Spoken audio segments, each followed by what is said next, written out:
SSLC maths എക്സാമിന് ചോദിക്കുന്ന ഒരു ഇമ്പോർട്ടന്റ് ക്വസ്റ്റൻ ആണ്. A B is the diameter of the circle, A C equals 8 centimetre, B C equals 6 centimetre, find the radius of the circle.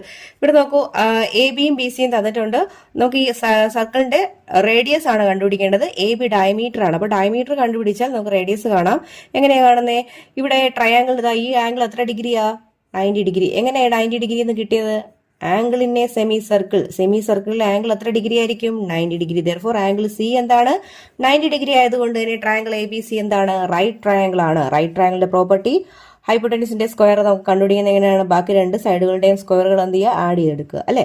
അപ്പോൾ A B square equals നമുക്ക് എങ്ങനെ എഴുതാം? A C square plus B C square. അതായത് A സിയുടെ square എത്രയാണ്? 8ന്റെ square, B സിയുടെ square 6ന്റെ സ്ക്വയർ, 8ന്റെ സ്ക്വയർ 64, 6ന്റെ സ്ക്വയർ 36, ആഡ് ചെയ്യുമ്പോൾ 100 എന്ന് കിട്ടും. എ ബി സ്ക്വയർ ആണ് 100, എ ബി ഈക്വൽസ് √100 ആണ്. √100ന്റെ വാല്യൂ 10 സെന്റിമീറ്റർ, 10 ആണ്. അപ്പോൾ റേഡിയസ് കാണാൻ എ ബി ഡയമീറ്റർ ആണ്. റേഡിയസ് കാണാൻ ഡയമീറ്ററിന്റെ പകുതി എടുക്കുക. 10/2 എത്രയാ? 5 സെന്റിമീറ്റർ. റേഡിയസ് എന്താണ്? 5 ആണ്.